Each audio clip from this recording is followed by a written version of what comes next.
President Biden, as we said, is in France to mark the 80th anniversary of D-Day.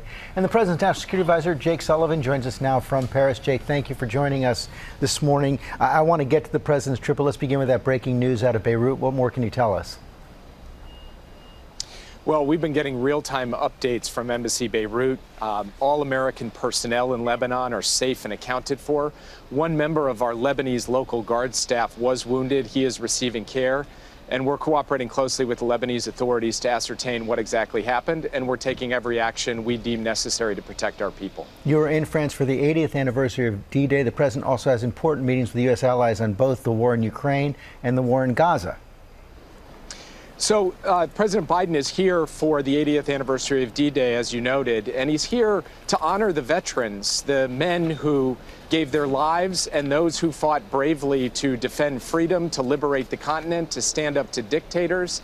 And he will speak today about how, with war in Europe today, with a dictator on the march today, the very things that those men fought so bravely for are at stake, and America and our allies must rise together to meet the challenge. And the President will be meeting with President Zelensky of Ukraine. We know that the U.S. weapons have now been used in Russia, have been used by the Ukrainians to attack Russia. What else do we expect from President Zelensky this morning? What will he be requesting the President?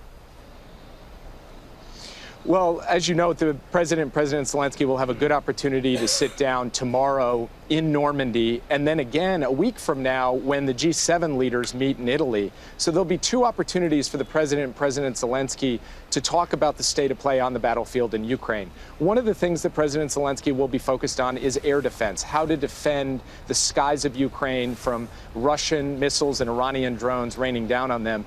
President Biden has mobilized an enormous amount of air defense capacity, and he will talk to President Zelensky about what more we can do on that front. On the war in Gaza, I know the President went public with that ceasefire proposal last week. Have we had any kind of an official response from Hamas? What are you expecting?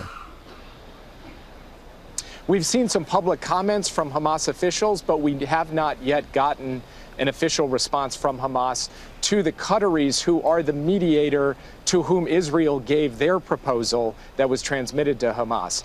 At this point, George, the ball is in Hamas's court. Israel has accepted the proposal. The world has endorsed the proposal. Now it's time for Hamas to say yes to it.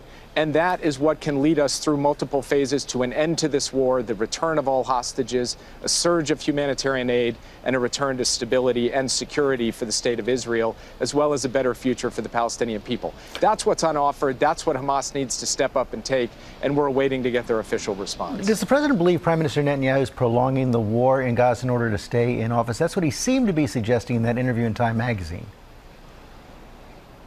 Well, what the president said yesterday when he was asked a version of that question was that he thinks Prime Minister Netanyahu is working to try to advance the interests of Israel. And from our perspective, we're not going to delve into Israeli politics. What we're going to do is focus on the fundamental task at hand, which is President Biden's effort to end this war, get the hostages home, make sure Israel's safe, and make sure the Palestinian people have a decent future. Jake Sullivan, thanks as always for your time.